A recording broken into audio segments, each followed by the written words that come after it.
My fiancée's best friend convinced her I was too boring, so she called off our wedding. But when her best friend stole her new boyfriend and abandoned her completely broken and lonely, she came back begging. "I can't marry you, Jake. I'm sorry." 3 days before our wedding, my fiancée Emma handed me back the ring and walked out of my life. No explanation, no real reason, just gone. Everyone kept asking me what I did wrong. My family thought I must have cheated. Her family thought I was hiding something. Even I started wondering if maybe I really was the problem. For 6 months, I watched Emma live this amazing new life on social media. New boyfriend, fancy restaurants, weekend trips to places we'd never been able to afford. Her best friend Mia was always right there in the photos, both of them laughing and looking so free. Meanwhile, I was eating cereal for dinner and wondering where the hell I went wrong. Then last week, Emma showed up at my apartment at 2 a.m., crying. Broke. Completely destroyed. And she told me something that changed everything I thought I knew about our relationship. About her best friend. About why she really left. See, my biggest mistake was not being exciting enough for Emma. I thought I was too boring, too predictable, too ordinary. But it turns out I wasn't the one who ruined our relationship. And tonight, the person who actually did is about to find out that I know the truth. They think they destroyed me. They think they won. But they have no idea what's coming. Let me back up and tell you how this whole mess started. I'm Jake, 29 years old, and I work as a project manager for a mid-sized construction company. Not glamorous, but it's steady work that pays well and has good benefits. I'm the kind of guy who plans ahead, saves money, and believes in building something solid for the future. Emma and I met 4 years ago at a coffee shop near her work. She was sitting alone, stressed about some presentation, and I offered to buy her a second latte. We talked for 2 hours. By the end of that conversation, I knew she was special. Emma was everything I'd been looking for. Smart, funny, down to earth. She didn't care that I drove a 10-year-old Honda or that my idea of a perfect date was hiking and takeout Chinese food. She said she loved how genuine I was, how I didn't try to impress her with fancy stuff I couldn't afford. We moved in together after a year. Got engaged after 3. Everything felt right, easy. Like we were building something real together. Then there was Mia, Emma's best friend since college. The kind of person who made everything about herself, but in a way that somehow felt charming. She was always perfectly dressed, always had stories about some amazing guys she was dating, always posting pictures from expensive restaurants and weekend trips. At first, I thought Mia was harmless, maybe a little shallow, but Emma loved her, so I tried to get along. Mia would make these little comments though, nothing major. Just tiny digs that felt like jokes but left you feeling smaller afterward. "Oh, Jake, still wearing that same jacket from college?" Or, "Emma, don't you get tired of staying in every weekend?" Or my personal favorite, "Some people are just more comfortable with routine, I guess." Emma would always laugh it off and change the subject. But I noticed she started suggesting we go out more, expensive places we couldn't really afford. She'd scroll through Mia's Instagram and sigh about these amazing vacations Mia was taking. I should have paid more attention to those signs, but I was focused on our future. I'd gotten promoted at the construction company I work for. We were saving for a house, planning the wedding. I thought we were happy. The real problem started about 6 months before the wedding. Mia had just broken up with some rich guy she'd been dating, and suddenly she was around all the time. Girls' nights became almost nightly. Emma would come home from dinner with Mia looking different, restless, like she was questioning everything. "Do you ever think about what else is out there?" she asked me one night. We were watching Netflix and planning our honeymoon. I'd suggested this cabin in Colorado we could afford. She'd been looking at pictures of it all excited just an hour before. "What do you mean?" I asked.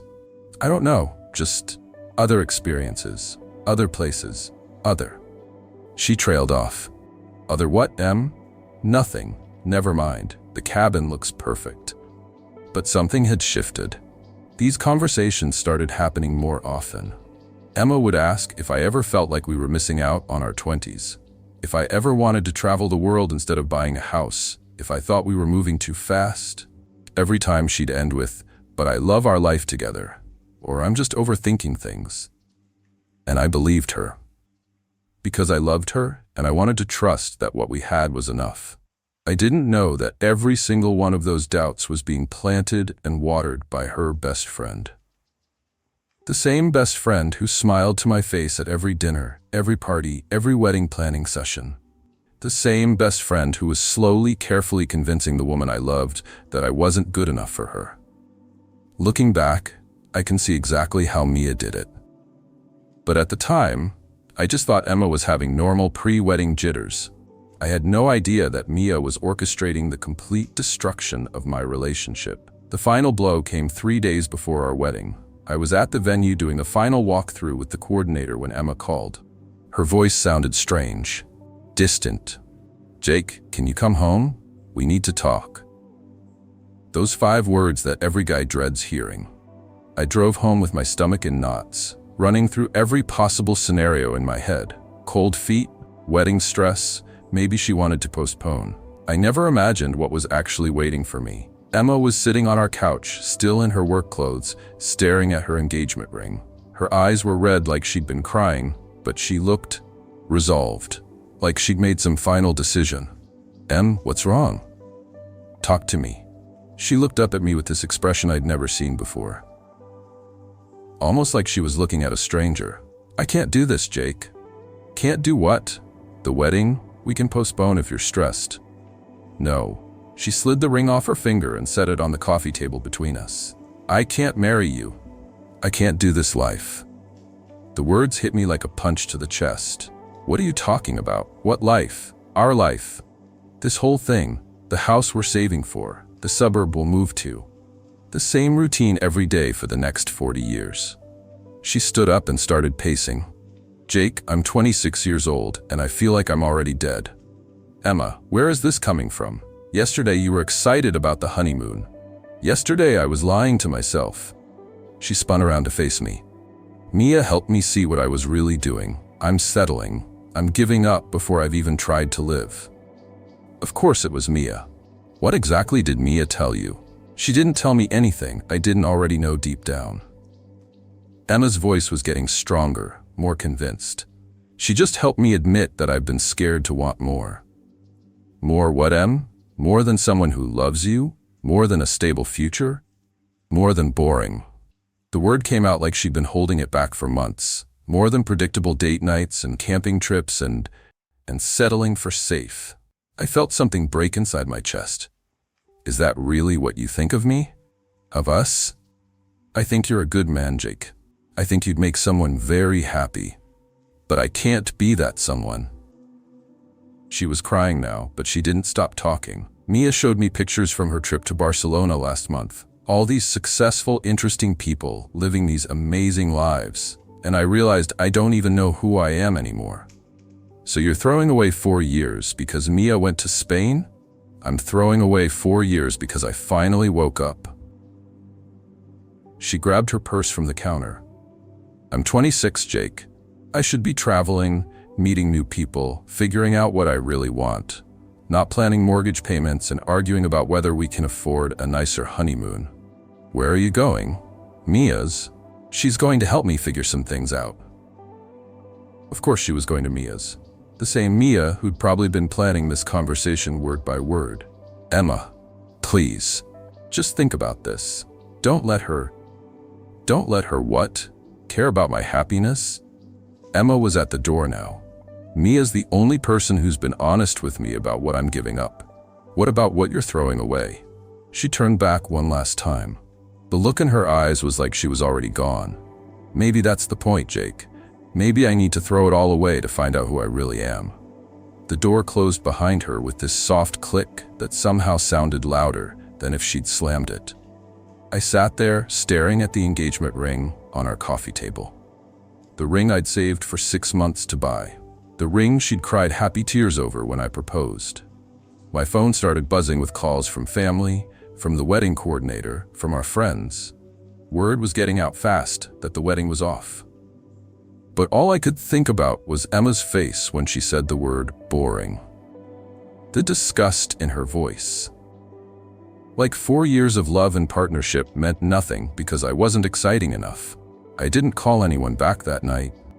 I just sat in our apartment, surrounded by wedding favors and thank you cards we'd never send, wondering how the hell I'd missed the signs that the woman I loved had been planning to destroy our entire future. What I didn't know was that she hadn't been planning anything. Mia had been doing all the planning for her. The next few weeks were a blur of humiliation and confusion. I had to call 150 wedding guests to tell them the wedding was canceled. Every conversation was torture. What happened? Are you okay? Did she cheat? I didn't know what to say because I didn't understand it myself. My mom cried. Emma's mom cried. Even my tough-as-nails dad looked like he wanted to punch something when I told him Emma left because I was too boring. Son, there's nothing boring about being a decent man with a good job who loves his woman, he said. But even he looked confused, like he couldn't figure out what I'd done wrong either. I threw myself into work to avoid thinking about it. 12-hour days, weekend shifts, anything to stay busy. But I kept catching myself planning to tell Emma about my day when I got home, or reaching for my phone to text her something funny I saw.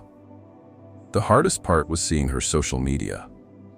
I know I should have unfollowed her, but I couldn't help myself. Within 2 weeks, she was posting pictures from fancy restaurants with Mia, designer clothes I knew she couldn't afford, weekend trips to places we talked about going together. She looked happy, carefree, like a weight had been lifted off her shoulders. Meanwhile, I was eating frozen dinners and questioning everything about myself. Was I really that boring? Had I been holding her back? Should I have been more ambitious, more exciting, more something? About a month after she left, I got a call from my buddy Marcus, who works in event planning. Hey man, weird question, but didn't your ex-fiancée have a friend named Mia? Yeah, why? I think I'm dating her. Well, kind of. She set me up with this girl Emma a few weeks ago. Said Emma was newly single and looking for someone more. What was the word she used? Adventurous. My stomach dropped. Emma? My Emma?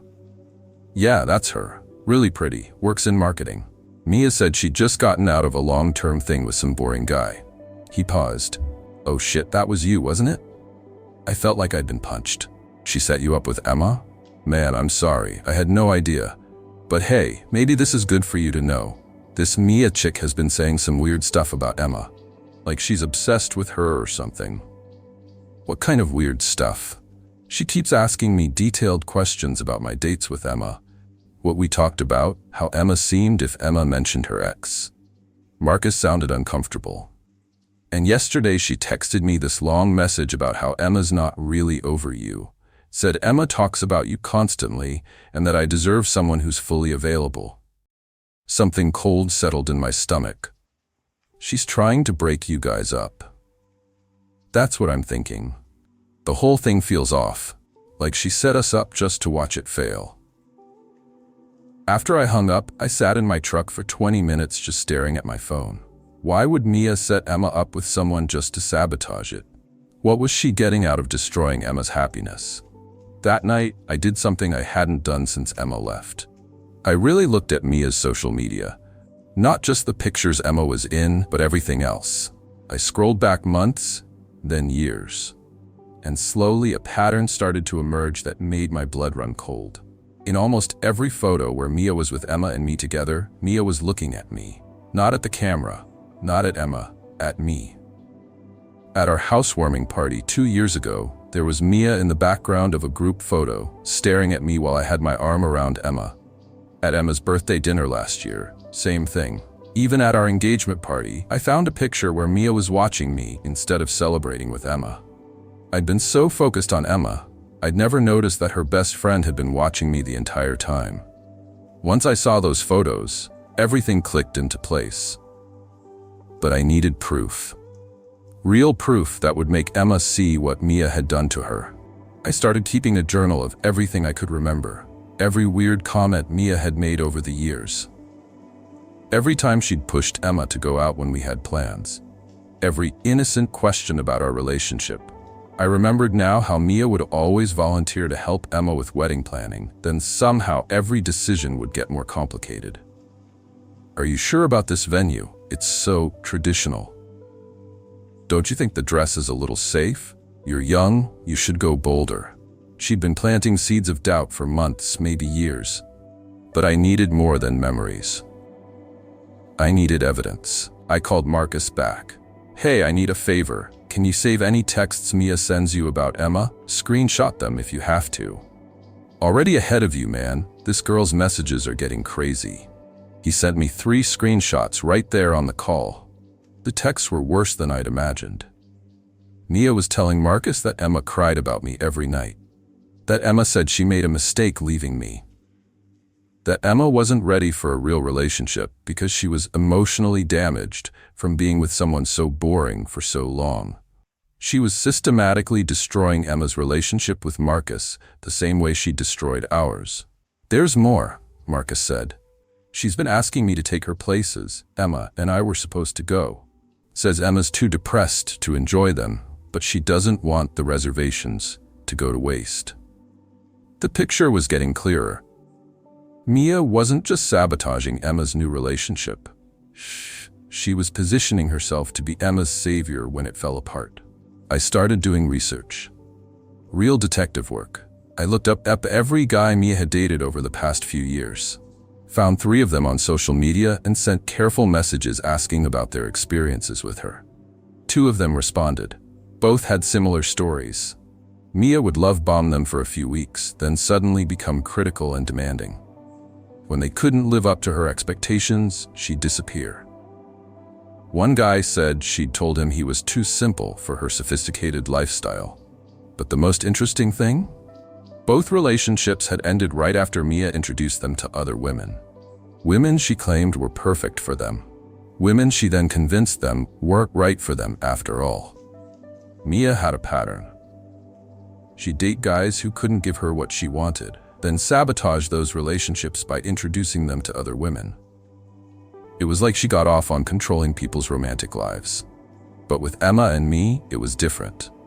More personal. She hadn't just sabotaged us and moved on. She was still actively destroying Emma's life. I realized I needed to document everything happening to Emma in real time. So I created a fake Instagram account and started following both of them. What I saw made me sick. Emma's posts had changed completely. The confident, happy woman I'd known was gone. Her captions were desperate attempts to prove she was living her best life. "Such an amazing night with my bestie," posted at 2 a.m. with pictures where Emma looked exhausted. Living for these spontaneous adventures, with photos where Emma was clearly forcing a smile. Meanwhile, Mia's posts were increasingly focused on herself. Emma went from being the co-star of Mia's social media to just another background prop. And in every recent photo where they were together, Mia looked triumphant while Emma looked lost. The final piece fell into place when Marcus called me 3 weeks later. "She did it," he said. "Mia completely sabotaged things with Emma. Told me Emma was still in love with you and that I was wasting my time. Then she showed up at my apartment an hour after Emma and I had a fight about it. Let me guess, she was there to comfort you. Worse, she tried to sleep with me. Said Emma didn't deserve either of us and that she'd been wanting to get to know me better."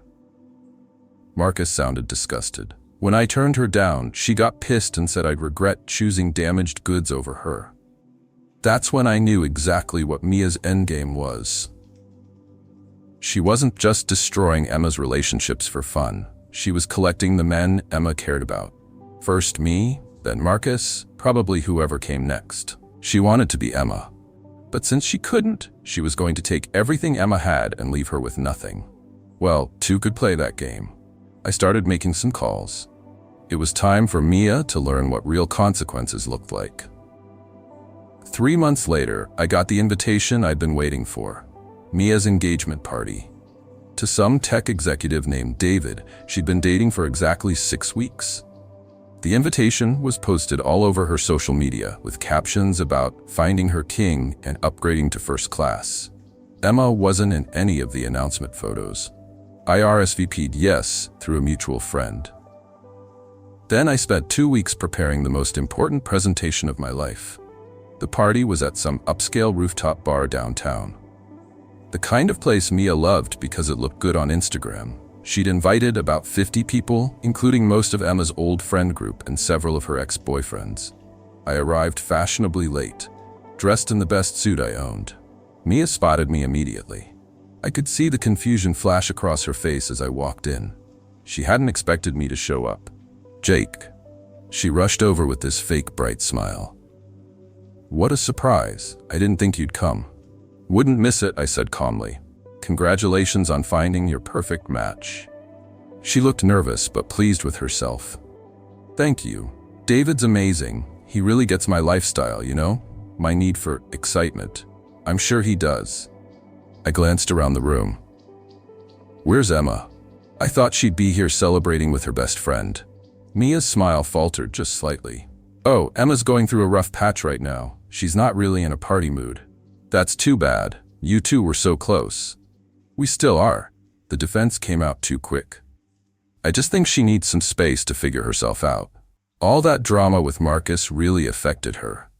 "Marcus? Oh right, the guy you set her up with." I kept my voice conversational. "That didn't work out either?" "Unfortunately, no. I tried to help, but she's not in a good place for dating right now." "Perfect."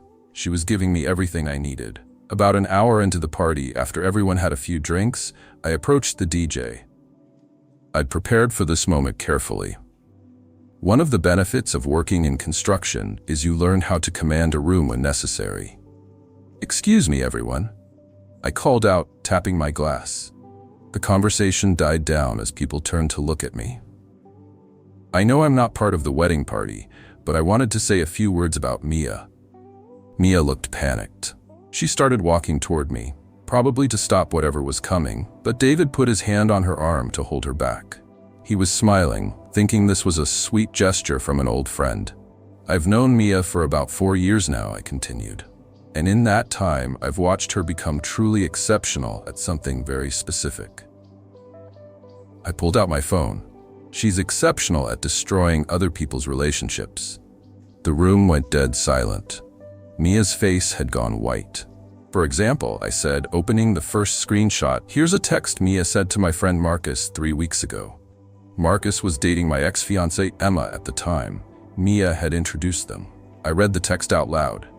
"Emma talks about Jake constantly. You deserve someone who's fully present. She's using you as a rebound, and it's not fair to you." Murmurs started rippling through the crowd. David was staring at Mia with confusion. "Now here's the interesting part," I continued. "Mia sent that text the same day she showed up at Marcus's apartment and tried to seduce him. When he rejected her, she told him he was making a mistake choosing damaged goods over her. Jake, stop." Mia's voice was shaky. "You don't know what you're talking about." "Oh, but I do." I pulled up the next screenshot. "Because I've been documenting your pattern for months. Would you like me to read the text you sent to Emma the night before our wedding? The one where you told her she was throwing her life away for mediocrity?" The crowd was fully engaged now. This was better than any reality TV show. David looked like he'd been slapped. "Or should I show everyone the photos I found on your social media?" I swiped to the collage I'd created. 4 years of you staring at me in every picture while pretending to be Emma's best friend. You're obsessed." Mia finally exploded. "This is insane. David, he's my friend's psycho ex who can't let go." But David wasn't looking at her with sympathy anymore. He was looking at her like he was seeing her clearly for the first time. "Actually," David said slowly, "this explains a lot. Like why you've been asking me so many questions about my ex-girlfriends. And why you wanted me to cut contact with my female friends." The room was buzzing now. People were pulling out their phones, probably to text Emma. Mia's carefully constructed social image was crumbling in real time. "The truth is," I said, raising my voice slightly to regain control, "Mia didn't just ruin my relationship with Emma. She's been systematically isolating Emma and destroying her happiness for months. All because she wanted the life Emma had with me." Mia was crying now, but they weren't tears of sadness. They were tears of rage and humiliation. "You want to know where Emma is tonight?" I looked directly at David. "She's at home, broke and depressed, wondering why every relationship she tries to build falls apart. She has no idea her best friend has been sabotaging her all along." The silence in that room was deafening. 50 people staring at Mia like they were seeing a stranger. The fallout was swift and brutal. By the next morning, videos of Mia's public humiliation were all over social media. Someone had live-streamed the whole thing. Mia Exposed was trending in our city for 3 days. David broke up with her that night, at her own engagement party, in front of everyone. Within a week, Mia had lost her job. Turns out her boss had seen the videos and didn't want someone with questionable character representing their company. Her social media following, which she'd spent years building, disappeared overnight. People don't want to follow manipulative narcissists, apparently, but the most important call came 2 days after the party. "Jake?" Emma's voice was small, broken. "Can we talk?" She showed up at my apartment that night looking like she'd aged 5 years. The confident, glowing woman from her social media posts was gone. This was the real Emma, exhausted, confused, and finally ready to see the truth. "I've been such an idiot," she said, collapsing onto my couch. "Everyone's been sending me the videos, the screenshots. I can't believe I let her." "You trusted your best friend," I said simply.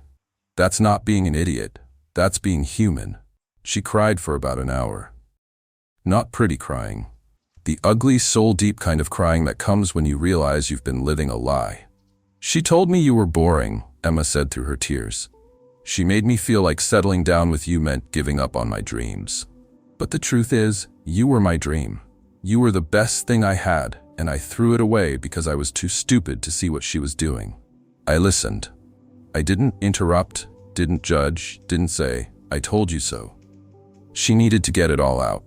I lost my job because I couldn't focus on anything but proving I'd made the right choice. Marcus dumped me because Mia convinced him I was still in love with you. Which I was. I never stopped loving you, Jake. I just got confused about what love was supposed to look like. When she finally looked up at me, her eyes were red but clear. "I know I don't deserve it, but is there any chance, any possibility that we could try again?"